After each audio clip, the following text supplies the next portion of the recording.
नमस्कार दोस्तों, कैसे हो आप देख रहे हैं उत्तराखंड ज्ञान। तो आज हम बात करने वाले हैं दोस्तों इम्पोर्टेंट खबरों की, जो कि अखबार के माध्यम से आई हुई है। और दोस्तों जो ये खबरें होती हैं शिक्षा और नौकरी से जुड़ी होती हैं। दोस्तों जो प्रमुख मुद्दे हैं वो भी मैं आपके सम्मुख रखता हूं।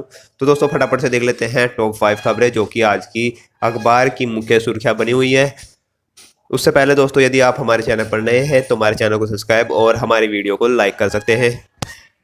तो दोस्तों आज है 2 अक्टूबर और 2 अक्टूबर को दोस्तों बनाया जाता है राष्ट्रपिता महात्मा गांधी जी का जन्मदिन मनाया जाता है 2 अक्टूबर को। और साथ ही दोस्तों जो हमारे राष्ट्रीय स्वच्छ मिशन कहता है दोस्तों स्वच्छ भारत जो दिवस है वो भी मनाया जाता है। उसी के साथ दोस्तों अब शुरू कर लेते हैं टॉप 5 खबरें जो कि अखबार के माध्यम से आई हुई है। सबसे पहली जो खबर है दोस्तों 5G सेवा की शुरुआत हो गई है। कुछ भारत के शहरों में जो बड़े महानगर हैं उसमें दोस्तों 5G की शुरुआत हो गई है। उसी को लेकर दोस्तों ये खबर है। प्रधानमंत्री नरेंद्र मोदी ने इसे नए युग का आगाज बताया। सौगात देश में स्वदेशी 5G सेवा की शुरुआत। प्रधानमंत्री नरेंद्र मोदी ने शनिवार को अत्यधिक तीव्र गति की इंटरनेट सुविधा देने वाली स्वदेशी 5G सेवा की शुरुआत की। उन्होंने इसे नए युग की शुरुआत बताते हुए कहा है कि न केवल देश की अर्थव्यवस्था और मजबूत होगी बल्कि व्यापक मौके भी सामने आएंगे। दिल्ली के प्रगति मैदान में आयोजित इंडियन मोबाइल कांग्रेस 2022 में प्रधानमंत्री ने देश के कुछ चुनिंदा शहरों में 5G इंटरनेट सेवा का उद्घाटन किया। आने वाले 2 सालों में पूरे देश में 5G सेवा का विस्तार करने की योजना है। देश में इतिहास रचा। प्रधानमंत्री मोदी ने कहा है कि देश दूरसंचार की 2G, 3G, 5G प्रौद्योगिकी के लिए दूसरे चरण देशों पर निर्भर था, लेकिन 5G सेवा के लिए मामले में देश ने इतिहास रच दिया है। उन्होंने कहा है कि सरकार का डिजिटल इंडिया का संकल्प 4 स्तंभों उपकरण की लागत, डिजिटल कनेक्टिविटी, डेटा लागत और डिजिटल फास्ट दृष्टिकोण पर आधारित है। पहले चरण में 13 शहर हैं।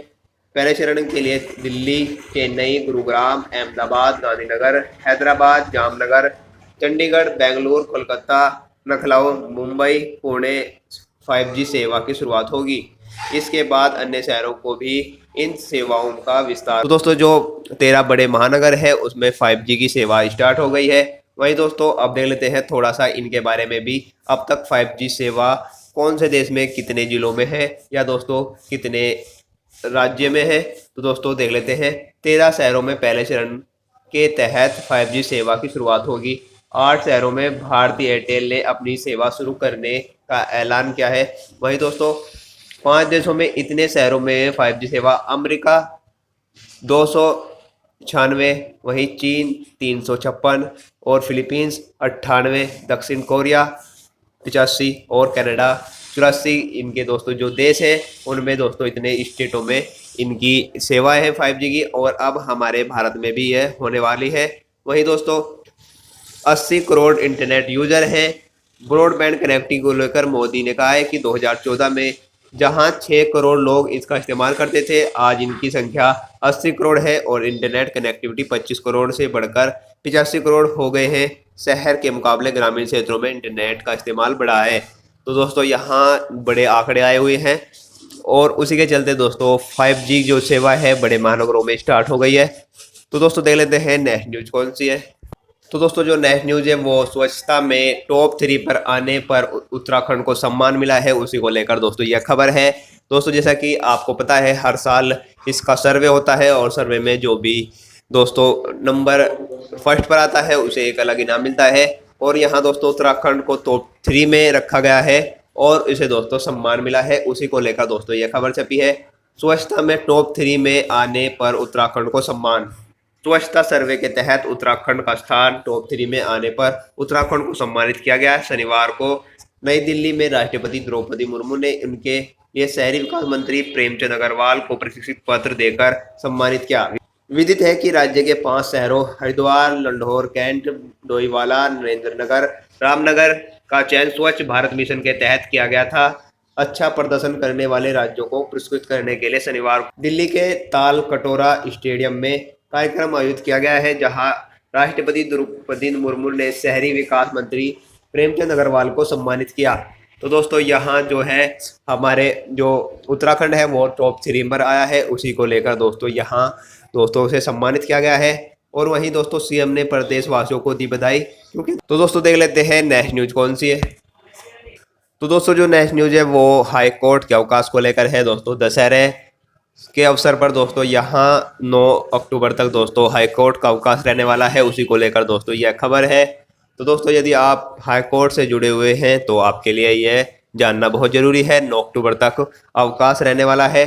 तो दोस्तों थोड़ा सा इसके बारे में भी पूरा पढ़ लेते हैं। हाई कोर्ट में 9 अक्टूबर तक दशहरा अवकाश। हाई कोर्ट में दशहरा अवकाश घोषित कर दिया गया है। अब कोर्ट 10 अक्टूबर को खुलेगा। उच्च न्यायालय के वार्षिक कैलेंडर के अनुसार हाई कोर्ट में 3 से 7 अक्टूबर तक दशहरा अवकाश रहेगा, जबकि 8 अक्टूबर को शनिवार और 9 को रविवार का अवकाश है। अब अवकाश के बाद 10 अक्टूबर को ही याचिकाओं पर सुनवाई होगी। तो दोस्तों यहाँ 9 अक्टूबर तक हाई कोर्ट में दोस्तों अवकाश है। तो आपके लिए ये थोड़ा सा जानने वाली बात है, क्योंकि जो हाई कोर्ट से जुड़े हुए हैं उन्हें यह समझ लेना चाहिए कि 9 अक्टूबर तक दोस्तों आपकी छुट्टी रहने वाली है। और अब 10 अक्टूबर को ही आपका हाई कोर्ट खुलेगा। जो ये जनहित याचिका है, जितने भी दोस्तों हाई कोर्ट से जुड़े हुए केस हैं, वो 10 अक्टूबर तक ही काम चालू हो पाएगा। तो दोस्तों देख लेते हैं नेक्स्ट न्यूज कौन सी है। तो दोस्तों जो नेक्स्ट न्यूज है वो हरिद्वार चुना गया सबसे स्वच्छ गंगा शहर। तो दोस्तों जितने भी गंगा के किनारे शहर बसे हुए हैं उनमें सबसे जो अच्छा स्थान है वो दोस्तों सर्वे में हरिद्वार पाया गया है। उसी को लेकर दोस्तों यहाँ खबर है। वाराणसी दूसरे, ऋषिकेश तीसरे स्थान पर और इंदौर लगातार छठी बार स्वच्छता का सरताज। तो दोस्तों यहाँ जो है हरिद्वार की जो हर की पौड़ी है वो सबसे अच्छी मानी गई है। अब की बार इंदौर को लगातार छठी बार देश का सबसे स्वच्छ शहर घोषित किया गया है। इसके बाद शहर नवी मुंबई ने नाम दर्ज कराया। वहीं 1 लाख से अधिक आबादी वाले शहर की श्रेणी में हरिद्वार सबसे अच्छा शहर चुना गया है। वाराणसी दूसरे और ऋषिकेश तीसरे स्थान पर रहा। तो दोस्तों ये हमारे जिले हरिद्वार के लिए अच्छी खबर है कि अब की बार जो है वो फर्स्ट नंबर पर आया है। केंद्र सरकार के स्वच्छता सर्वेक्षण पुरस्कार 2022 के परिणाम घोषित किए गए। हरदीप सिंह पुरी और अन्य भी मौजूद रहे। बड़े शहरों में श्रेणी में इंदौर, सूरत ने इस साल भी क्रम नंबर 1-2 स्थान पर बरकरार रखा, जबकि विजयवाड़ा ने अपना तीसरा स्थान नवी मुंबई को गंवा दिया। 100 से कम शहर स्थानीय निकायों वाले राज्यों में त्रिपुरा शीर्ष पर है। तो दोस्तों यहाँ जो है लेटेस्ट सर्वे आए हैं स्वच्छता भारत मिशन के। लेटेस्ट जो सर्वे हैं उसमें दोस्तों जो हरिद्वार है उसकी हर की पौड़ी है। उसमें दोस्तों लेटेस्ट जो सर्वे है वो स्वच्छता भारत मिशन के तहत दोस्तों ये फर्स्ट नंबर पर है। हर की पौड़ी जो हरिद्वार जिले में है। वहीं दोस्तों जो वाराणसी दूसरे नंबर पर और ऋषिकेश तीसरे स्थान पर आया है। वहीं दोस्तों लगातार जो इंदौर छठे स्थान पर बना हुआ है। तो दोस्तों देख लेते हैं नेक्स्ट न्यूज कौन सी है। दोस्तों जो नेक्स्ट न्यूज है वो विधानसभा को लेकर है। विधानसभा से जितने भी कर्मचारी हटाए गए हैं अब वो हाई कोर्ट में दोस्तों पहुंच गए हैं। और हाई कोर्ट ने दोस्तों अध्यक्ष और अन्य जो दोस्तों स्टाफ है उनसे जवाब तलब किया है। उसी को लेकर दोस्तों यह खबर है। तो थोड़ा सा इसके बारे में भी हम जान लेते हैं। उत्तराखंड विधानसभा से हटाए गए कर्मचारी उच्च न्यायालय पहुंचे। उत्तराखंड विधानसभा से बर्खास्तगी के खिलाफ कर्मचारी हाई कोर्ट पहुंच गए हैं। अपर निजी सचिव पद से बर्खास्त भूपेंद्र सिंह बिष्ट और अन्य ने सेवा समाप्ति के आदेश को शनिवार को हाईकोर्ट में चुनौती दी। हाईकोर्ट ने विधानसभा अध्यक्ष और उप सचिव को 14 अक्टूबर तक जवाब दाखिल करने के निर्देश दिए हैं। अगली सुनवाई 14 अक्टूबर को होगी। सुनवाई न्यायमूर्ति मनोज कुमार तिवारी की एकल पीठ में हुई। याचिकाकर्ताओं का कहना है कि उन्हें उपनल के माध्यम से नियुक्ति दी गई थी। इसके बाद 20 दिसंबर 2016 को उन्हें तदर्थ नियुक्ति मिली। याचिका में कहा गया है कि 2014 तक तदर्थ रूप से नियुक्ति कर्मचारियों को 4 वर्ष से कम की सेवा में नियमित नियुक्ति दी गई थी, लेकिन उन्हें 6 वर्ष के बाद भी स्थायी नहीं किया गया। अब उनकी सेवा बिना कारण बताए और बिना पक्ष सुने समाप्त कर दी गई। याचिकाकर्ताओं की तरफ से पैरवी वरिष्ठ अधिवक्ता अवतार सिंह रावत और अधिवक्ता रविंद्र बिष्ट कर रहे हैं, जबकि विधानसभा सचिवालय ने अपना पक्ष रखने के लिए अधिवक्ता विजय भट्ट को अधिकृत किया गया है। तो दोस्तों यहाँ जो है जितने भी दोस्तों विधानसभा से हटाए गए कर्मचारी हैं वो एक एक कर दोस्तों हाईकोर्ट की शरण में जा रहे हैं। और दोस्तों हाईकोर्ट ने भी जवाब मांगा है दोस्तों विधानसभा जो अध्यक्ष है रितु खंडूरी से और दोस्तों जो वहाँ के स्टाफ है कि ऐसा क्यों हुआ। और दोस्तों उन्होंने अपना पूरा जो है प्रकरण वो बताया। आगे दोस्तों 14 अक्टूबर को यहाँ जो है इसकी सुनवाई होने वाली है। तो दोस्तों देख लेते हैं नेक्स्ट न्यूज कौन सी है। दोस्तों जो नेक्स्ट न्यूज है वो प्रधानाचार्य पदों पर सीधी भर्ती के विरोध में उतरा शिक्षक संघ। जो उत्तराखंड के शिक्षक हैं उन्होंने दोस्तों जो प्रधानाचार्य के पद हैं उन्होंने कहा है कि दोस्तों जितने भी पद हैं वो सभी पदोन्नति से भरे जाएं, जबकि सरकार है कि 50% दोस्तों सीधी भर्ती से और 50% दोस्तों पदोन्नति से भरने जा रही है। उसी को लेकर दोस्तों शिक्षक संघ है जो नाराज है और दोस्तों अपना विरोध प्रदर्शन कर रहे हैं। उसी को लेकर दोस्तों ये खबर है, तो थोड़ा सा इसके बारे में भी जान लेते हैं। वहीं दोस्तों एक और नया मोड़ आया है, नया पेज फंसा दिया गया है उत्तराखंड शासन द्वारा। उनमें ये भी कहा जा रहा है कि जो शिक्षक 50 की उम्र पार कर चुके हैं वो परीक्षा में नहीं बैठ पाएंगे। तो ऐसी तमाम तरह के उलझने हैं जो शिक्षक संघ नाराज है। तो थोड़ा सा इसके बारे में जान लेते हैं। राय बिना नियमावली में बदलाव को बताया नियम विरुद्ध। इंटर कॉलेज में प्रधानाचार्य पदों पर नियुक्ति के लिए शिक्षित सेवा नियमावली 2006 में संशोधन किया गया है। इसके तहत 50% पदों पर विभागीय सीधी भर्ती और 50% को पदोन्नति से भरा जाए। शिक्षकों की खुलकर प्रतिक्रिया आ रही है। राज्य के शिक्षकों ने सीधी भर्ती को पदोन्नति की राह देख रहे शिक्षकों के हितों का कठोर घात बताया। कहा है कि इसे आम शिक्षक साजिश का शिकार होंगे। चहितों और अपनों को सेट करने के लिए शिक्षकों की राय के बिना सीधी भर्ती का पहला लेने वाला आरोप लगाया। पूर्व में शिक्षक की गुणवत्ता सुधारने के नाम पर उप प्रधानाचार्य पदों की सीधी भर्ती हुई थी। चयनित लोगों को स्कूल में भेजने के बजाय उप शिक्षाधिकारी बना दिया गया। 5 से 6 साल की सेवा के बाद ही ऐसे लोगों को खंड शिक्षा अधिकारी बना दिया गया। नियमावली के मामले में संगठन की सहमति बिना फैसला लेने पर पुरजोर विरोध करने की बात कही जा रही है। तो दोस्तों यहाँ जो है खुला जो है शिक्षक संघ विरोध कर रहा है। उसी को लेकर दोस्तों ये खबर थी। दोस्तों आगे देखने वाली बात होगी कि इस प्रकरण में क्या होता है। तो दोस्तों देख लेते हैं नेक्स्ट न्यूज कौन सी है।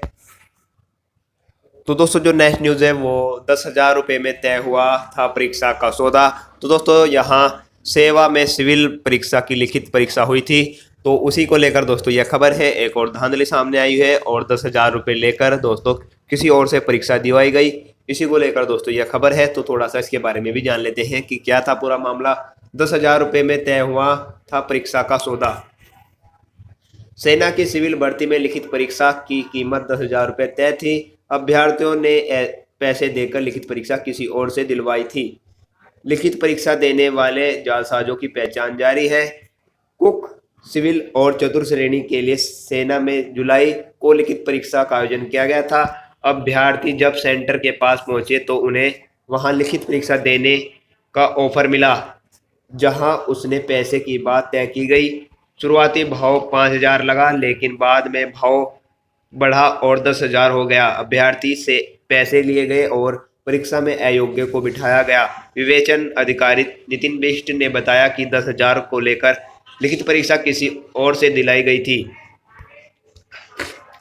सीसीटीवी कैमरे खंगालने की पुलिस कर रही तैयारी। तो दोस्तों जहां यह पूरी परीक्षा हुई थी और जहां पूरा प्रकरण हुआ है वहां के जो सीसीटीवी कैमरे हैं, क्योंकि जो परीक्षा है सेना की वो सीसीटीवी कैमरे में दोस्तों की निगरानी में होती है। तो उसी को लेकर दोस्तों पुलिस सीसीटीवी कैमरे की खंगालने की तैयारी में है। जिस दिन भर्ती की लिखित परीक्षा हुई उस दिन घटनास्थल के आसपास के सीसीटीवी कैमरे खंगालने की पुलिस तैयारी कर रही है, ताकि परीक्षा जिन लोगों ने दी उनके बारे में जानकारी मिले। सीसीटीवी कैमरों से पुलिस को अहम सुराग हाथ लग सकते हैं। वहीं दोस्तों गैंग ने पहले ही बना ली थी पूरी प्लानिंग। परीक्षा के लिए अभ्यर्थियों को झांसा देकर रकम वसूलने की पूरी प्लानिंग पहले ही बना ली गई थी, क्योंकि गैंग के सदस्यों को यह पता था कि जुलाई की इस तारीख को परीक्षा होनी है। जिसके बाद गैंग के सदस्य सेंटर के आसपास पहुंचे और अभ्यर्थियों के इर्द गिर्द घूमकर उन्होंने जाल फेंकना शुरू कर दिया। तो दोस्तों यहाँ एक और मामला सामने आया है। जो सेना की लिखित परीक्षा थी उसमें दोस्तों चतुर्थ श्रेणी के पद थे, कुक और दोस्तों अन्य भी जो पद थे उसमें दोस्तों लिखित परीक्षा होनी थी। तो उसमें दोस्तों 10,000 रुपये लेकर दोस्तों एक अयोग्य उम्मीदवार को बिठाया गया। तो दोस्तों यहाँ हाथ से परीक्षा तो गई ही, वहीं दोस्तों 10,000 रुपये भी गए। तो दोस्तों यहाँ लगातार धांधली की बात सामने आई है। कुछ तो दोस्तों उजागर हो जाती है और कुछ दबी रह जाती है, अपना काम कर कर चले जाते हैं। तो उसी को लेकर दोस्तों ये खबर थी। तो दोस्तों आपको वीडियो कैसी लगी, वीडियो को लाइक कर दीजिए और हमारे चैनल को सब्सक्राइब कर दीजिए, जिससे कि मैं आपको लेटेस्ट नोटिफिकेशन दे सकूं अपने चैनल के माध्यम से। तो मिलते हैं दोस्तों ऐसी लेटेस्ट जानकारी के साथ, तब तक के लिए बाय दोस्तों।